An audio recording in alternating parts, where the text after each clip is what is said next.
way. Okay, well, based on that, under the old adage of I'd rather break up with her than her breaking up with me, if you felt like the other shoe was going to drop, let's talk about the suspension because, as Yeah. Travis said off the top, you're, as Still far as I serving know, Still serving. still serving an active suspension in the National Hockey League. Walk me through that one. Well, okay, so it's actually not as sexy of a story as it The seems headline like looks kind of great, coming though, out. Jamie. Oh, listen, you look it up on YouTube now. It's like McLennan goes crazy, or cheap shot on Franson and all that. I'm like, okay, so really the context of it is we're playing Detroit. Kiprusoff is Kiprusoff, the Vezina winner, the best goaltender in my opinion in the league. And Detroit has Holmstrom. They got Franzen. They got guys crashing the net, accidentally on purpose, falling on him, jamming away at it. And you're watching it build over the series. And Kipper, I'll tell you, Kipper is, for me, arguably one of the best goaltenders I've ever seen. He just had all the tools, but he had the durability. Like he was 6'1", maybe 183, 185 pounds, skinny fat guy, but like he just literally played every night. And it's not like you see guys now, they get banged up and stuff. Like I knew there were times he was banged up. It's like he's playing. It doesn't matter. This guy just plays. So I watched it build over the series. So this is game 5. It's an afternoon game in Detroit, and they're taking it to us. I think the score is like 5-1 or something like that. This was never premeditated, but in that particular game, it was getting very chippy to the point where like Aginla was chasing Matthew Schneider around. A guy named Brett Lebda had kind of taken out Damon Lankow's knee. And so Lankow butt ended him. Like it was really greasy from both sides. Like, so they're getting to Kipper and they're hitting him and banging on him and just chipping away at him.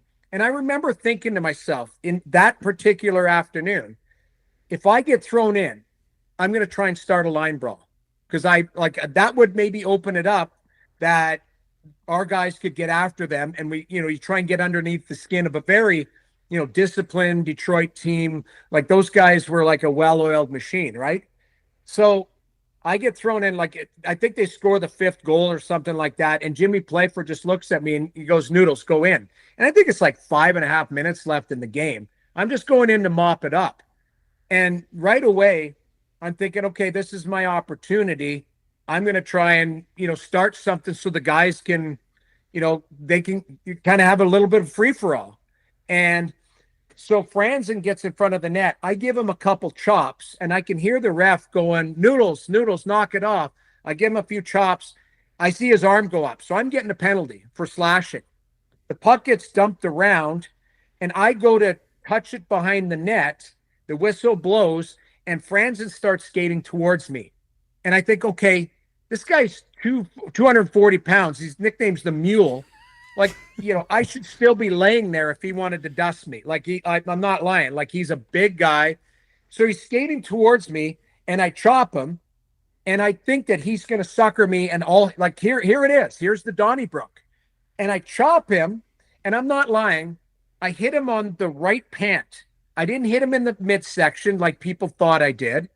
And I didn't hit him in the face or whatever, but I did. I gave him a good chop, and optically it looked awful. Keep in mind, this is a national TV game in the U.S. Bettman's trying to sell the league, and you get a backup goaltender comes in for 18 seconds and chops, a really good player for the Detroit Red Wings. So instead, I'm thinking he's going to sucker me and all hell's breaking loose. I surprise him. He just drops. It's like I cut him in half.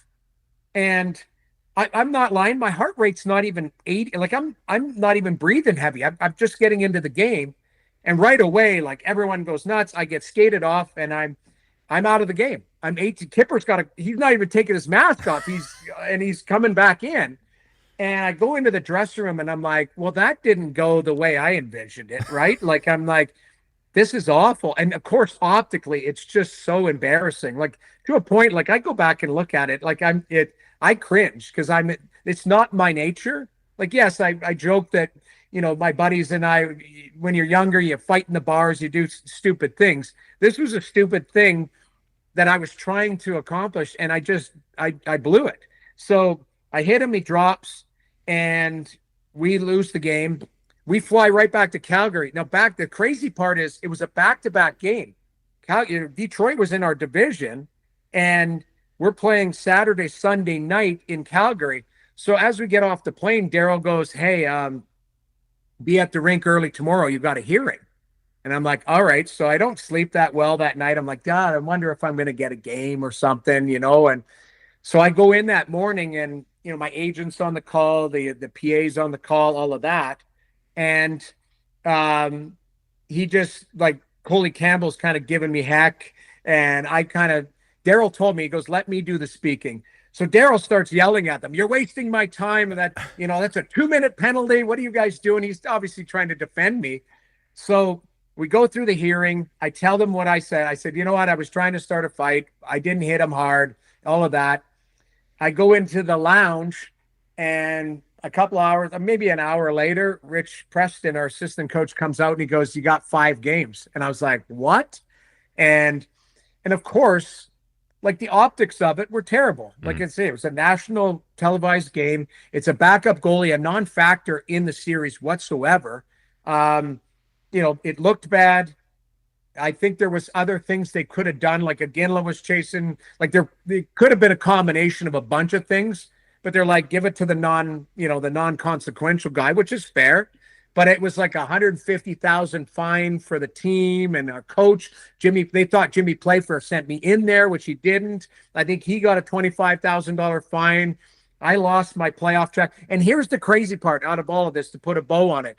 Johan Franzen scores the game-winning goal the next night, of course, right? So I served the one game, and then that summer I got offered a few NHL deals, but I was going to pack it in anyways, and then I ended up going to Russia and Japan. So the NHL, I owe them 4 games, and I think 150 grand or whatever. They're never going to get it out of me. I mean, I can barely touch my toes now, so I don't think I'll ever be able to put the pads on and play an NHL game again. So that's kind of the long-winded story, but that's my version of it. And I'll tell you one last thing. So your intentions were good. My intentions were good. It was a stupid play. I grew up with, like, Chris Osgood's dad was my principal in St. Albert. Ozzy lived in Medicine Hat. Mm-hmm. I sent a note over after the game saying, like, "I'm sorry. I don't even know if people got it." But a couple of years later, I ran into Franson, and I had a conversation with him and apologized to him. And then I also ran into him when I was doing color, and he was still playing in Detroit. And we had a long chat again. Nice enough, nice guy or whatever. And I asked him, I said, like, he asked me, "What were you thinking?" I told him, and I said, "Well, what did you?" And he goes, "Jamie, it didn't hurt, but it surprised me." And I was like, "Yeah, of course it surprised you. Like, nobody thought I would be chopping you." So anyways, that's the... I thought you said that was a boring story. That was great. Well, it's kind of, I don't know. It's more disappointing because I got to, the internet's forever. I got to live with that. Like, my son's going to discover it at some point and be like, "Daddy, what are we doing here?" So anyways, it is what it is. Hey, Jamie, biggest 3 lies in pro hockey. Checks in the mail. You're only going down for 2 weeks, and the third we can't say publicly on the show, but... I know these lies. You know the third one? You'll have to text it to me. Hey, more hockey content. It's might be old, it might be new, it might be a full episode, it might be a half episode, but you can click these boxes because who doesn't like clicking boxes?